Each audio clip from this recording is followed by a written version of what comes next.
ঈমানের সবচেয়ে বড় ফল হচ্ছে প্রশান্তি, অন্তরের শান্তি। সত্যিকারের মুমিনের চাইতে বেশি প্রশান্তি কেউ অনুভব করে না। অতএব আপনার জীবনে যদি শান্তি না থাকে, বলুন তো আপনার জীবনে কি নেই? ঈমান নেই। এটা হচ্ছে ঈমানের প্রথম ফল। এই প্রশান্তি কোথা থেকে আসে? কারণ তখন আপনি জানেন যে কোনো অন্যায় বিচারহীনভাবে শেষ হবে না, কোনো দুঃখ কষ্ট বিফলে যাবে না, কোনো ভালো কাজ পুরস্কারহীন থাকবে না। সকল কষ্টই পরীক্ষা হিসেবে আসে, যেন ক্ষমা পাওয়া যায়। আপনার যদি ঈমান থাকে, প্রত্যেকটি কঠিন কাজের পেছনে কি আছে? ইন্নামা আল উসরি ইউসরান। এটা আপনার কাজকে সহজ করে দেয়। যখন কারো কোনো সমস্যা থাকে আর সে জানে এটা সহজ হয়ে যাবে, সেটা জানে, তখন সে বিষয়টা সহজে নিতে পারে। যখন কেউ এর শেষ দেখে না, তখন সে এর প্রতি আগ্রহ হারিয়ে ফেলে। কে জানে যে সামনে ভালো দিন আসছে? যার ঈমান আছে, যার সত্যিকারের ঈমান আছে। এগুলো হচ্ছে সাময়িক দুঃখ কষ্ট, সামনে চিরস্থায়ী সুখের দিন আসছে। আর আমার তো কিছুই হারায়নি। চাকরি, ধন সম্পদ, স্বাস্থ্য, আমি এগুলো হারাইনি, কারণ আমার তো আসলে কিছুই ছিল না। এগুলো সবই আল্লাহর দেয়া, আর তিনি এগুলো নিয়ে নিয়েছেন। ইন্না লিল্লাহি ওয়া ইন্না ইলাইহি রাজিউন। ঈমানের সবচেয়ে বড় উপহার হলো প্রশান্তি। এরপর ঈমানের তিনটে স্তম্ভ বা দরজা নিয়ে আমরা কথা বলেছি, আর দুটি বিষয় আলাদা করা যায় না। সেগুলো কি কি? ঈমান, ঈমান এবং আমল। এজন্যই ইন্নাল্লাযীনা আমানু ওয়া আমিলুস সলিহাত। ঈমান এবং আমলের মধ্যে আমিলুস সলিহাত নিয়ে আমরা গত সেশনে অনেক কিছু বলেছি, সুতরাং আমি খুব বেশি বলবো না। আমি চাই আপনারা এই দুইটির মধ্যে সম্পর্ক বুঝতে পারেন। আমি আরেকবার বলছি, এটা সবচেয়ে ভালোভাবে বোঝা যায় সূরা বাকারায়। যখন কিবলা পরিবর্তন হয়েছিল, তখন আল্লাহ বলেন, আল্লাহ তোমাদের ইবাদত বিফল করবেন না, পূর্ববর্তী ইবাদত সমূহ। কিন্তু তিনি ইবাদত বলেননি। তিনি বলেননি অমা কান আল্লাহু লিউদিআ সালাওয়াতিকুম। তিনি বলেছেন অমা কান আল্লাহু লিউদিআ ঈমানাকুম।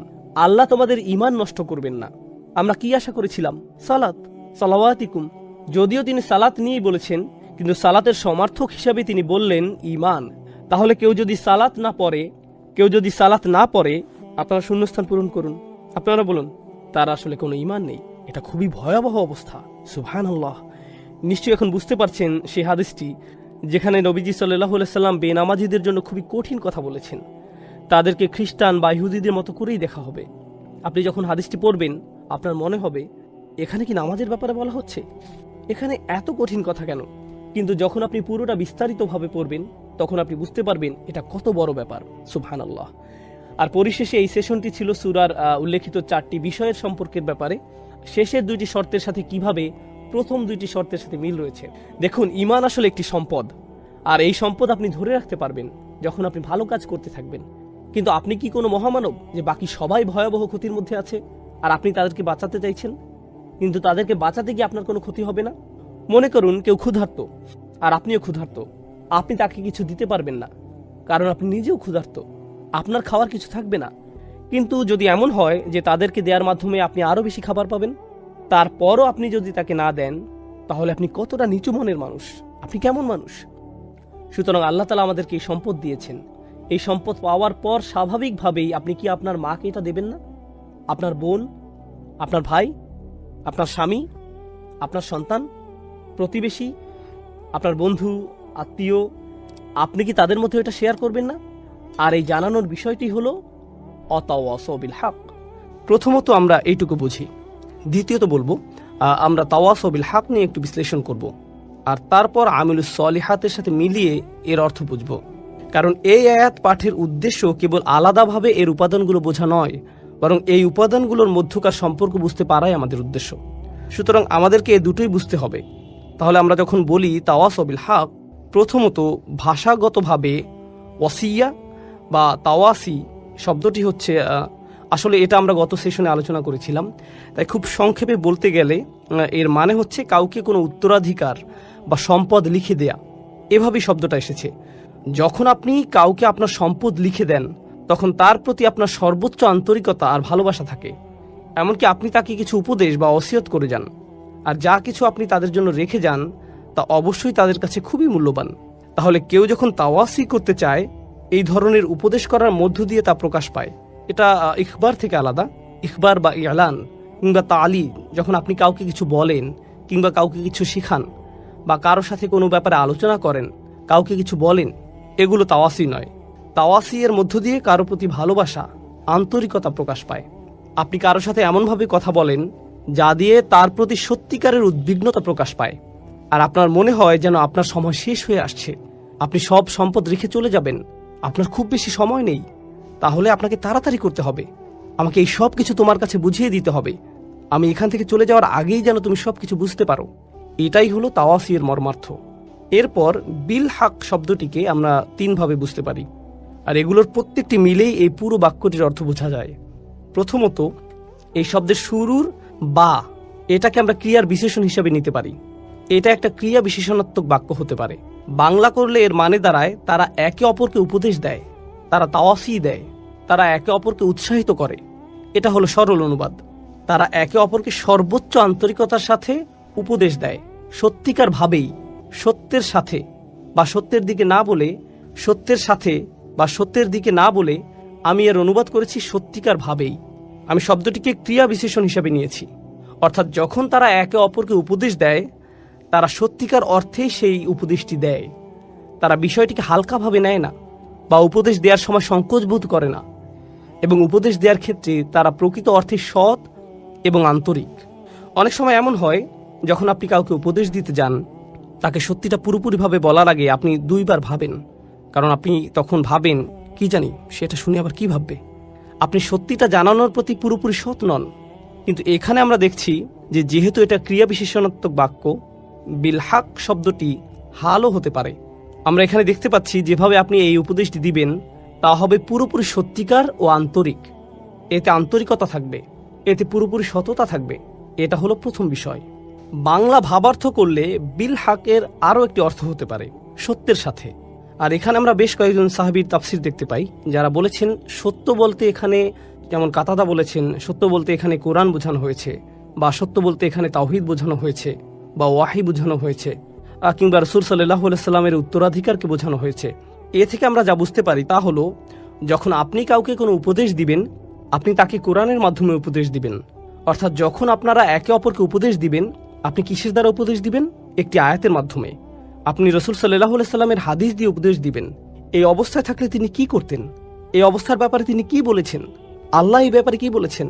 কেউ হয়তো জীবনের আশা হারিয়ে ফেলেছে, আপনি কিভাবে তাকে তাওয়াসি বিল হক দিবেন? আপনি বলবেন, ইয়া আখি ইয়া ইবাদিয়াল্লাযীনা আসরাফু আলা আনফুসিহিম লা তাকনাতু মির রাহমাতিল্লাহ। তুমি কি জানো না আল্লাহ বলেছেন, হে আমার বান্দাগণ যারা নিজের উপর বাড়াবাড়ি করেছো, আল্লাহর রহমত থেকে নিরাশ হয়ো না। আপনি তাওয়াসি বিল হক করলেন সত্যের মাধ্যমে। আপনি উৎসাহ দিলেন, উপদেশ দিলেন সত্যের মাধ্যমে, সত্যের দ্বারা। এর আরেকটা অর্থ হচ্ছে সত্যের দ্বারা, কোরআনের মাধ্যমে উপদেশ দেওয়ার মাধ্যমে। এভাবেই আমরা একে অপরকে উপদেশ দিব। তৃতীয় অর্থটি হচ্ছে সত্যের প্রতি। তাহলে আমরা পেলাম সত্যিকার ভাবে, আমরা পেলাম সত্যের মাধ্যমে, আর শেষে পাচ্ছি সত্যের প্রতি। অর্থাৎ এ থেকে আমরা বুঝতে পারি এমন একজন মানুষ যে তার উদ্যম হারিয়ে ফেলেছে, সে তার শক্তি হারিয়ে ফেলেছে, তারপরও আল্লাহর উদ্দেশ্যে সে তার কাজ চালিয়ে যাচ্ছে।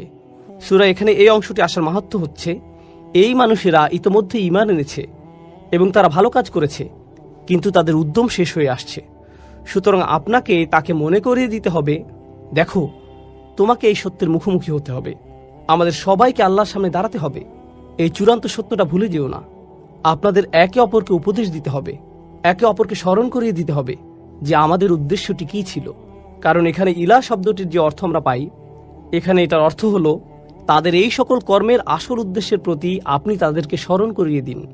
তাহলে আমরা তাওয়াসি বিল হক এই আয়াতের বা এর মাহাত্ম্য জানলাম। আল হক শব্দটিরও তিনটি তাৎপর্য রয়েছে। তাহলে আমরা বা এর তিনটি মাহাত্ম্য জানলাম, এবার আমরা আল হক শব্দের তিনটি মাহাত্ম্য জানব। ভাষাগতভাবে আল হক শব্দটি দিয়ে বোঝানো হয় এমন কিছু যা আপনি নিশ্চিতভাবেই সত্য হিসেবে জানেন। এর জন্য আপনাকে আলাদাভাবে বলতে হয় না, আপনার অন্তর থেকে আপনি বিশ্বাস করেন এটাই সত্যি। তাহলে এখানে বলা হচ্ছে, যখন তারা একে অপরকে উপদেশ দেয়, তারা এমন কিছুর প্রতি উপদেশ দেয় যা তারা সত্য হিসেবেই জানে। তাদেরকে এই ব্যাপারে আলাদাভাবে বলতে হয় না, মন থেকেই তারা জানে তাদেরকে যা বলা হচ্ছে তাই সত্য। এটা হচ্ছে আল হক এর প্রথম অর্থ। দ্বিতীয় অর্থ হচ্ছে এমন বিষয় যা দলিলের মাধ্যমে প্রমাণ করা যায়। অর্থাৎ আপনি তাদেরকে এমন বিষয় বললেন, তারা শুনে বলবে, আমি তো এরকম কিছু কখনো শুনিনি, আমার এটাকে সত্য মনে হচ্ছে না। হতে পারে তারা এটা শুনে সত্য মনে করবে, আবার এমনও হতে পারে তারা বলবে, আমি নিশ্চিত নই, আমি এরকম কথা কখনো শুনিনি। তখন আপনি তাদেরকে কি বলবেন? দলিল। হক এর আরেকটি অর্থ হচ্ছে এমন বিষয় যা দলিলের মাধ্যমে প্রমাণ করা যায়, আর এই বিষয়গুলো একটি অপরটির সাথে সম্পর্কযুক্ত।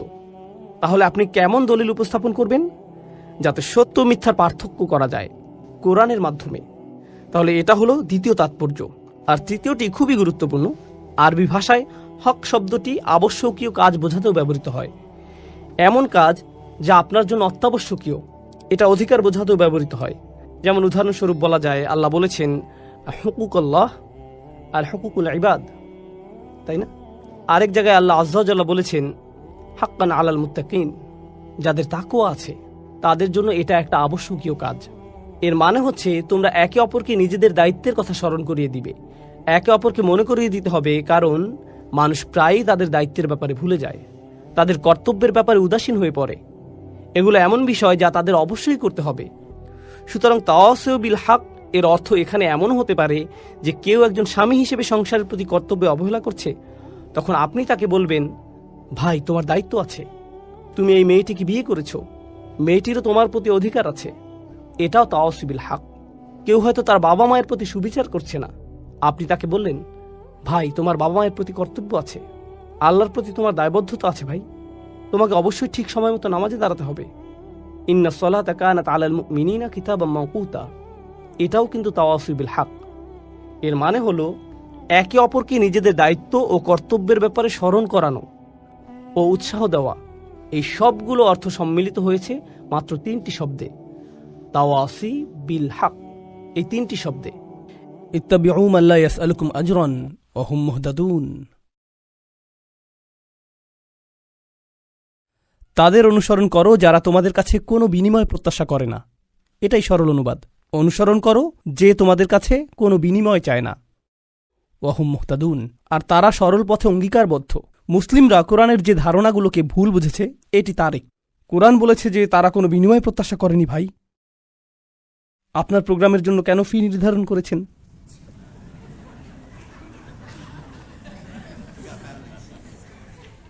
না না, এটা জানার বিষয়। কোরআন আরও বলছে ইয়াশতারুনা বিআয়াতিল্লাহি সামানান কলিলান, তারা আল্লাহর আয়াত বিক্রি করে সামান্য মূল্যের জন্য। নিজের জন্য আপনার লজ্জিত হওয়া উচিত। আল্লাহর আয়াত বিক্রি করা গোটা কোরআনের সবচেয়ে ভুল বোঝা ধারণাগুলোর একটি। বিষয়টা খুলে বলছি। রসুল সাল্লাল্লাহু আলাইহি সাল্লাম মুসাব ইবনে উমাইরকে মদিনায় প্রেরণ করেছিলেন। জানেন আপনারা, মুসাব ইবনে উমাইর ছিলেন অত্যন্ত প্রতিভাবান তরুণ, যাকে মদিনায় প্রেরণ করা হয়েছিল কোরআন শিক্ষা দেওয়ার জন্য। তিনি ছিলেন অত্যন্ত ধনী পরিবারের সন্তান, কিন্তু তার পরিবার তাকে ত্যায্য করেছিল। এরপর তার পরিধানের বস্ত্রও ছিল না। বদরের যুদ্ধে তিনি শহীদ হলেন। কাফনের কাপড় দিয়ে যখন তার পা আবৃত করা হলো, মাথা উন্মুক্ত হয়ে গেল। আবার যখন মাথা আবৃত করার চেষ্টা করা হলো, পা উন্মুক্ত হয়ে গেল। রসুল সাল্লাল্লাহু আলাইহি সাল্লাম তাকে মদিনায় প্রেরণ করলেন কি শিক্ষা দেওয়ার জন্য? কোরআন। সকালের নাস্তার জন্য তিনি কি খাবেন? সূরা বাকারা। দুপুরে কি খাবেন? রাতে কি খাবেন? রাসূল সাল্লাল্লাহু আলাইহি সাল্লাম তার জন্য বেতনের ব্যবস্থা করেছিলেন, যাতে তিনি তার কাজ করতে পারেন। কোরআন শিক্ষাদানের জন্য তাকে অর্থ প্রদান করা হয়েছিল। তারা আল্লাহর আয়াতকে বিক্রি করে, এই কথার অর্থ কি জানেন? এর মানে কি? এর মানে হলো আয়াতগুলোর নির্দিষ্ট অর্থ রয়েছে, কিন্তু মানুষ তা শুনতে চায় না। তো আপনি অর্থ পরিবর্তন করে দিলেন, আর মানুষ যা শুনতে চায় আপনি তাই বললেন, যার ফলে তারা আপনার প্রতি রাগান্বিত হবে না। আপনি মানুষকে এমন জবাব প্রদান করেন যা শুনে তারা ভালো বোধ করবে, আর তারা যা শুনতে ভালো বোধ করবে না সেগুলো আপনি এড়িয়ে গেলেন। এভাবেই তারা আপনাকে পছন্দ করতে থাকে, আর আপনি নিজের জনপ্রিয়তা ধরে রাখেন। এটাই সামান্য মূল্যে আয়াত বিক্রি করা। সামান্য মূল্য বলতে এখানে মানুষের সন্তুষ্টিকে বোঝানো হচ্ছে। বুঝতে পারছেন? এখানে আয়াতটি হলো তার অনুসরণ করো যে তোমাদের কাছে কোনো বিনিময় চায় না। এমন কাউকে অনুসরণ করো যে তোমার কাছে কোনো বিনিময় চায় না। আসুন এটা বুঝি। এটা সকল নবীদের একটা মূলনীতি। প্রত্যেক নবী এমন জাতির মাঝে এসেছেন যেখানে গুরুতর কোনো সমস্যা ছিল, আর যখন একটি জাতির গুরুতর কোনো সমস্যা থাকে, মূলত একটি জাতির ভারসাম্যপূর্ণ থাকা চাই। কিন্তু যখন তারা কোনো অপরাধ সংঘটিত করে, তখন তারা ভারসাম্য হারাতে থাকে, আর ভারসাম্যহীনতা খারাপ হতেই থাকে, হতেই থাকে, হতেই থাকে। এটা এমন অবস্থায় পৌঁছে যখন গোটা জাতিটা ভেঙে ছিন্ন ভিন্ন হওয়ার উপক্রম হয়। আর রাসূলের কাজ হলো তাদেরকে সেই ভারসাম্যহীনতা থেকে টেনে তোলা এবং আবারও সঠিক অবস্থানে নিয়ে আসা। বুঝতে পারছেন? কিন্তু যখন একটি ভারসাম্যহীনতা জনপ্রিয় হয়ে যায়, সকলে এটা করতে থাকে, সকলেই এতে অভ্যস্ত হয়ে যায়, আর এটা উদযাপনের বিষয়ে পরিণত হয়, এটাই ফ্যাশনে পরিণত হয়, তখন এটার বিরুদ্ধে বলা কি সহজ? না। উদাহরণস্বরূপ এখনকার সময়ে সমকামিতার বিরুদ্ধে বলাটা বেশ কঠিন হয়ে গিয়েছে, তাই না? লূত আলাইহিসসালাম কি এমন সময়ে বসবাস করেছেন যখন এটা জনপ্রিয় ছিল? হ্যাঁ। তাকে কি এর বিরুদ্ধে কথা বলতে হয়েছিল? হ্যাঁ। তিনি কি এর জন্য বিরোধিতার সম্মুখীন হয়েছিলেন? হ্যাঁ। বিষয়টা কোরআনে আসার পেছনে কারণ রয়েছে। আপনি যদি এর বিরুদ্ধে বলেন, মানুষ আপনার দিকে তেড়ে আসবে।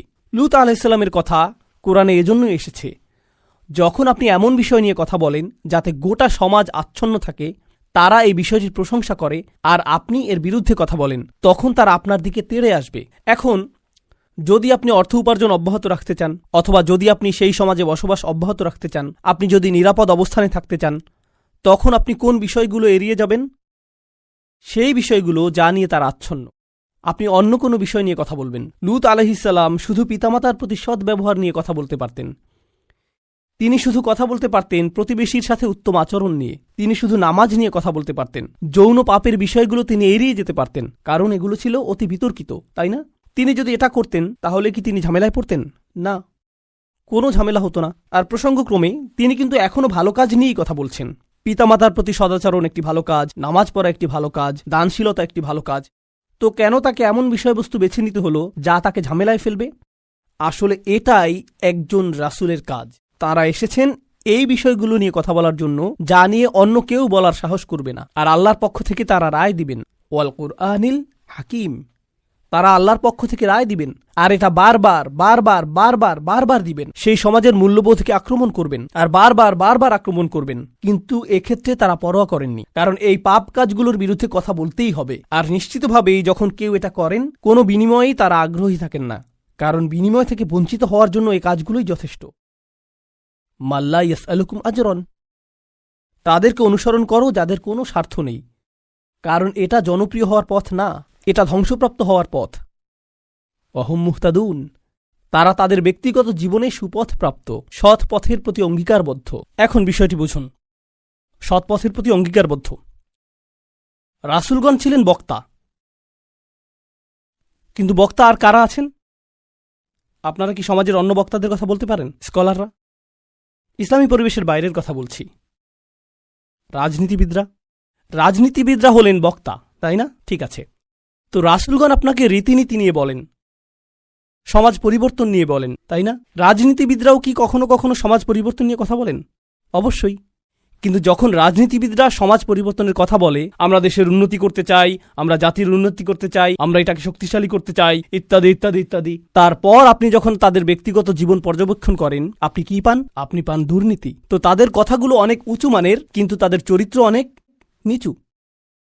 আর প্রসঙ্গক্রমে আপনি দেখেন যে তারা উঁচু মানের জিনিসগুলো নিয়ে কথা বলে এজন্য যে তারা ক্ষমতা চায়, তারা মন্ত্রী হতে চায়, তারা বিনিময় চায়, তারা কোনো কিছুর প্রতি লালায়িত। যখন নবীরা কথা বলেন, তারা কি চান? তারা শুধু চান ন্যায় বিচার, তারা শুধু চান সত্য, আপনার কাছ থেকে কোনো বিনিময় চান না। আর উপরন্তু আপনি যদি নবীদের ব্যক্তিগত জীবনের দিকে লক্ষ্য করেন, তারা সর্বদাই সঠিক পথের প্রতি অঙ্গীকারবদ্ধ ছিলেন। ওয়াহুম মুহতাদুন।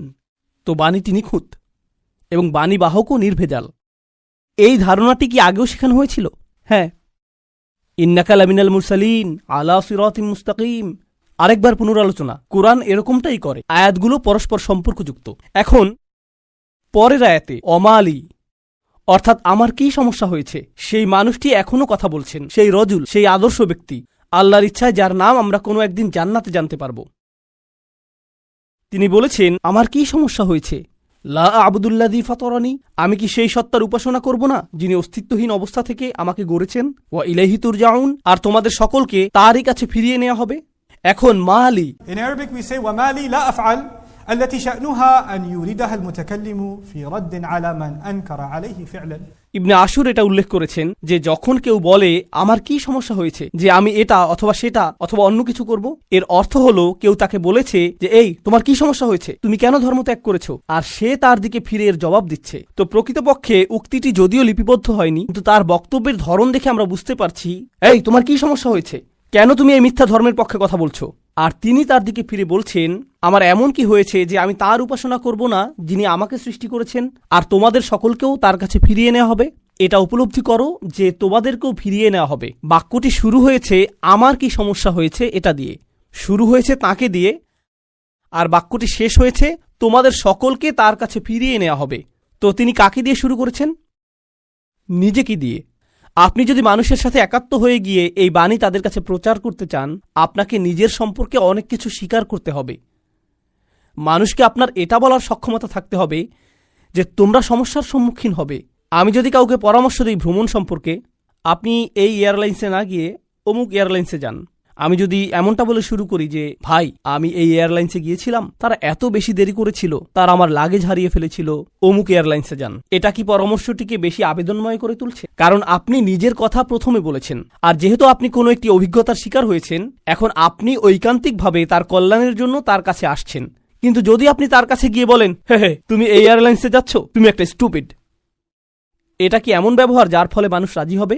না, বরং এটা অপমানজনক। তিনি নিজের সম্পর্কে বলছেন, কারণ তিনি চান না যে তারা তাকে ঘৃণা করুক। তিনি ঘৃণার উদ্রেককারী কোনো কথা বলতে চান না, তিনি একপাশে কোনো কথা বলতে চান না, তিনি শুধু তার নিজের সম্পর্কে কথা বলতে চান। দেখো আমার দিক থেকে এটা হবে বড় ধরনের অপরাধ, দেখো আমার দিক থেকে এটা হবে বড় ধরনের অপরাধ যদি আমি তাকে উপেক্ষা করি যিনি আমাকে সৃষ্টি করেছেন। তোমরা সকলেও তার কাছে ফিরে যাচ্ছ। এটা কথা বলার খুবই ভালোবাসাপূর্ণ উপায়, যেটা তিনি ইতিমধ্যে শুরু করেছেন ইয়া কওমি বলার মাধ্যমে। এজন্যই তিনি তার জাতির প্রতি ভালোবাসার টানে ছুটে এসেছিলেন। তো তিনি বললেন ওমা লিয়া আবুদুল্লাযী ফাতারানি ওয়া ইলাইহি তুরজাউন আত্তাখিযু মিন দুনিহি আলিহা, আমার কি তাকে ছাড়া অন্য কাউকে উপাস্য মানা উচিত?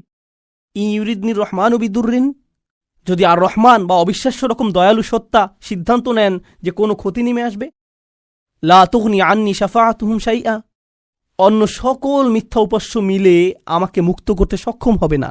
তাদের সকলের মিনতি, তাদের সকলের মধ্যস্থতা, তাদের এই অনুরোধ যে হে আল্লাহ তাকে ছেড়ে দিন, সে আমার উপাসনা করত, এগুলোর কোনোটাই কাজে আসবে না। লা ইউনকিযুন, তারা আমাকে রক্ষা করতে পারবে না।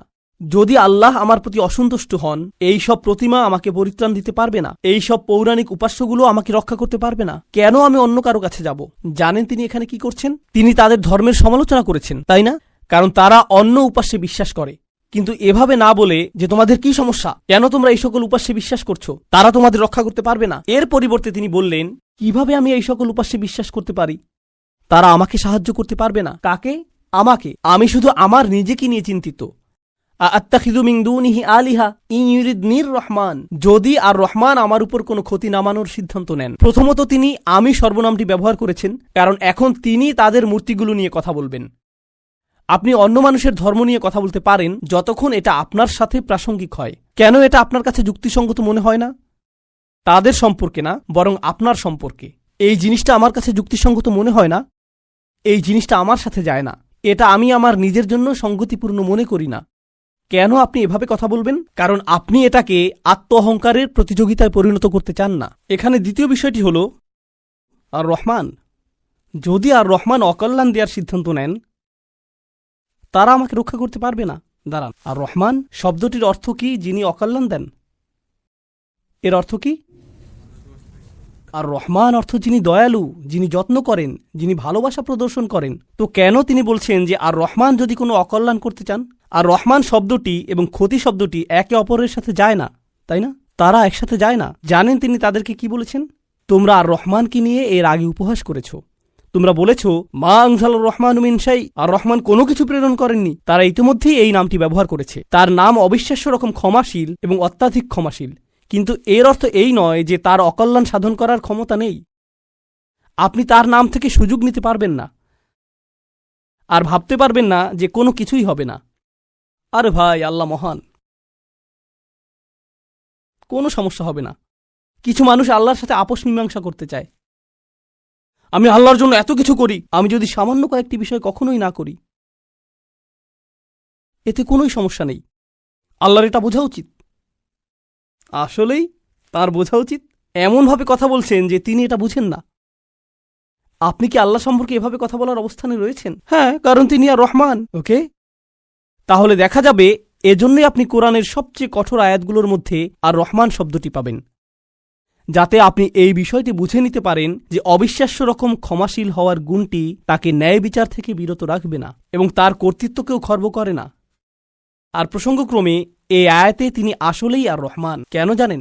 কারণ আল্লাহর একজন বান্দা, প্রত্যেক মানুষই আল্লাহর বান্দা, সে স্বীকার করুক আর নাই করুক। যখন আল্লাহর একজন বান্দা পাপের উৎসে পরিণত হয়, তখন সে হয় এই পৃথিবীতে ক্যান্সারের মতো, যে পাপ কাজ ছড়াতে থাকে। আর তখন আল্লাহ অন্য সকল সৃষ্টির প্রতি রহমা প্রদর্শন করেন তাকে সরিয়ে ফেলার মাধ্যমে। এটাও আর রহমান নামের অন্তর্ভুক্ত। কখনো তার দয়া প্রদর্শিত হয় অন্য সকল সৃষ্টির প্রতি, যখন তিনি তাদেরকে রক্ষা করেন আপনার কাছ থেকে। ইন ইউরিদনির রহমানু বিদুররিন লা তুগনি আন্নি শাফাআতুহুম শাইআ। সুবহানাল্লাহ। এখন আমরা তার বক্তব্যের প্রায় শেষে রয়েছি।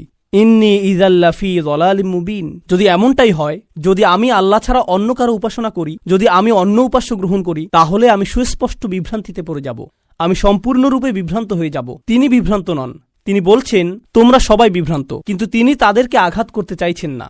তাই তিনি বলছেন আমি অত্যন্ত বিভ্রান্তিতে পড়ে যাব যদি আমি এমনটা করি। ইন্নী আমানতু বিরব্বিকুম, আমি ঈমান এনেছি তোমাদের প্রভুর প্রতি, তোমাদের প্রতিপালকের প্রতি। তিনি বলেননি যে আমি ঈমান এনেছি আমার প্রভুর প্রতি, আমার প্রভুর প্রতি। তিনি বলেছেন আমি ঈমান এনেছি তোমাদের প্রভুর প্রতি। তিনি আমি থেকে তুমিতে পরিবর্তন করলেন। আমি আপনাদেরকে একটা সমীকরণ দিচ্ছি। আমি যোগ তুমি সমান সমান আমরা।